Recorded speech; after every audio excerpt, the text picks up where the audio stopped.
The midday sun hung heavy over the town, burning through the thin clouds until every board of the wooden walkways seemed to glow with heat. The general store stood square against the dust, its porch shaded but no cooler than the street outside. The hitching post beside it groaned under the weight of tied horses, tails swishing at flies.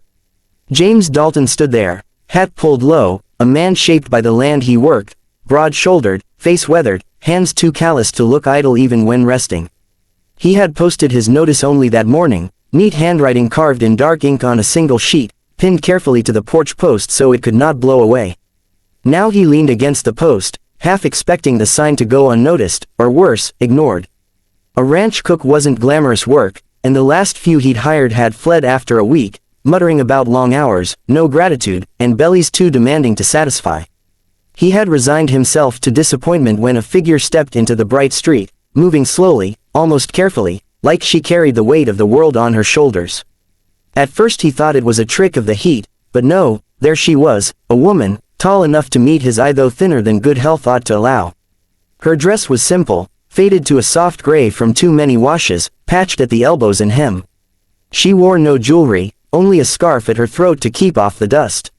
In one hand she carried a bag, and in the other she held the fingers of a little girl who clutched a ragged doll against her chest. A boy trailed behind them, lean and wiry, carrying a bundle of firewood as if it were a shield. James straightened instinctively, curiosity sharpening into something heavier as they approached the notice. The woman read it silently, lips moving faintly as she traced the words with her eyes. When she turned, her gaze settled on him, not timid, not bold, simply steady. "You posted for a cook?" she asked. Her voice was gentle but carried that tone of someone who had repeated the same question of life 100 times and learned never to expect much. "I did," he answered. His arms crossed, though he wasn't trying to seem unkind. "Expected a man." Her eyes flickered, but she lifted her chin instead of lowering it. "Then you'll have to change your expectation." She shifted the bag in her hand and squared her shoulders. "I'm a widow. My husband's gone, and what little we had is gone with him. I've 2 mouths to feed besides my own. I can cook, Mr.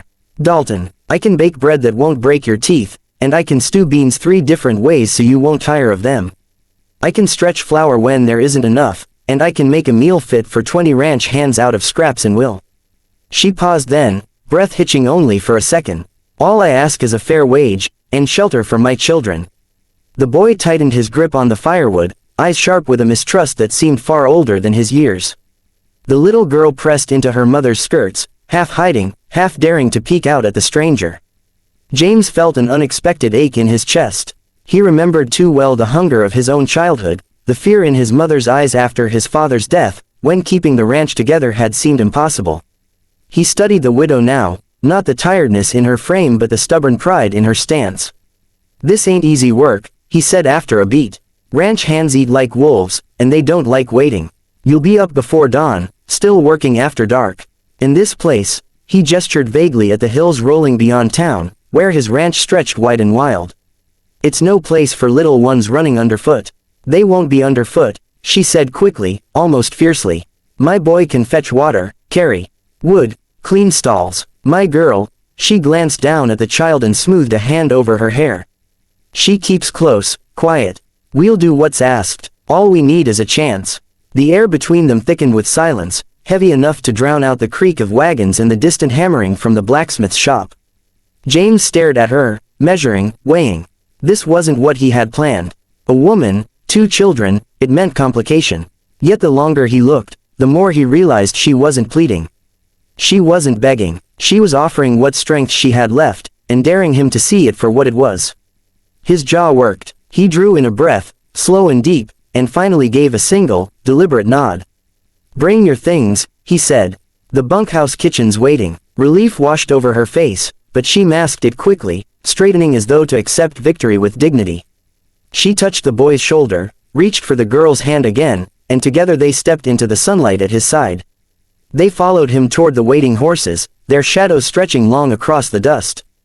James Dalton walked with a steady stride, but inside, a thought unsettled him. He had asked for a cook, nothing more.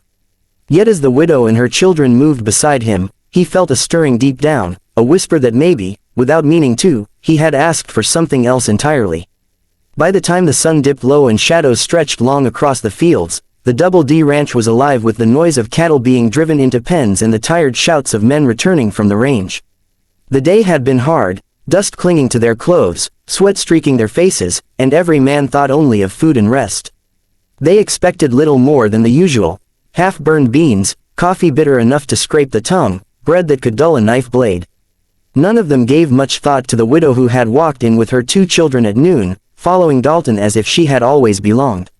Inside the bunkhouse kitchen, Clara had worked without pause since they arrived. She unpacked her bag, tied her apron snug, and took stock of the shelves with the precision of a general preparing for war. There was flour, lumpy but usable, sacks of beans, onions going soft, and beef cut rough from the last butchering. She set her jaw, rolled up her sleeves, and went to work. The stove groaned under her demands, but it obeyed, filling the room with warmth and the sharp scent of wood smoke. The boy, Samuel, fetched water and chopped kindling with an eagerness that spoke of wanting to prove himself useful. Little Anna sat on a stool, mending a torn apron with clumsy stitches, determined not to be idle. Clara stirred a pot of stew until the flavors blended, added just enough salt to coax out taste from tired beef, and dropped dough onto baking tins. Soon, biscuits browned in the oven, their smell rich and comforting. She moved as if she had always belonged in a kitchen such as this, swift, steady, unflinching. It wasn't just cooking, it was survival woven into every measured scoop of flour and every careful stir of the spoon. When the ranch hands finally dragged themselves into the dining hall, boots heavy on the wooden floor, they halted in surprise. The air was thick with scents none of them had expected: stew rich with meat and potatoes, coffee brewed strong but smooth, and bread soft and hot enough to steam. They blinked as though stepping into a dream. "What's this?" one muttered, suspicious as though good food must be a trick. Clara didn't answer. She only ladled stew into bowls, set biscuits into waiting hands, and poured coffee without looking up. Her children moved among them quietly, Samuel carrying pitchers of water, Anna placing folded napkins on the table as though it were Sunday dinner. At first, the men exchanged looks, muttering beneath their breath, but soon the only sound was the scrape of spoons and the silence of men too busy eating to complain. The foreman, a gray-bearded fellow named Holt, broke the quiet at last. He sat back in his chair, wiped his mouth with the back of his hand, and declared, "Well, I'll be damned. This ain't slop, this is food." A low laugh rolled around the table, not cruel but grateful, filled with the kind of relief only hungry men understood. They tore into biscuits, dunked them into stew, and refilled their cups. Clara kept her head down, though a faint color touched her cheeks. She didn't need their praise. The empty bowls were proof enough.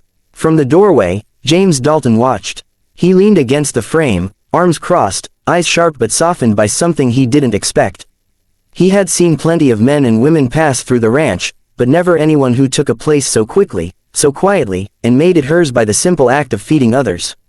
Watching her, he felt an unfamiliar stirring, not quite gratitude, not quite admiration, but something that sat heavy in his chest nonetheless. As the meal ended and men drifted out to their bunks, Clara and Samuel collected the dishes. Anna hummed softly as she wiped a table, her rag doll tucked in her apron pocket. By the time the lamps burned low, the kitchen gleamed again, and the children curled onto makeshift beds by the stove, exhausted but safe.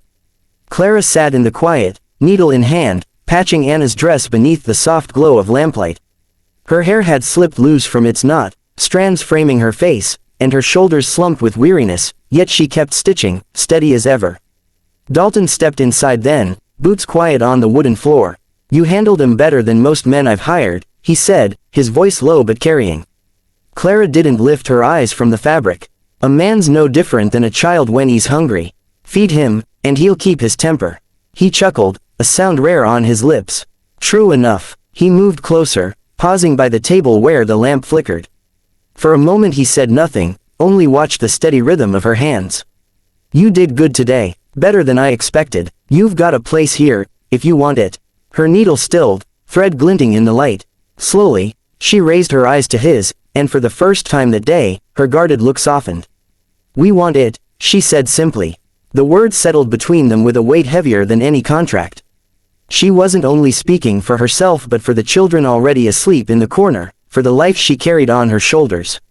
James nodded once, unable to speak past the tightness in his throat. As he turned to leave, her voice followed, softer than a whisper yet clear enough to stop him in the doorway. "Thank you, Mr. Dalton, for giving us a reason to stay." He didn't look back, but he stood there a long moment, hand resting on the frame, staring out into the night where coyotes called across the plains. For years the ranch had been nothing more than land, cattle, and work, his only companions the silence and the sun. But now, with one widow and 2 children, the place had shifted. The walls seemed warmer, the night less empty. He walked out into the cool air, stars sharp above him, and realized with a start that perhaps it wasn't just a cook he had hired.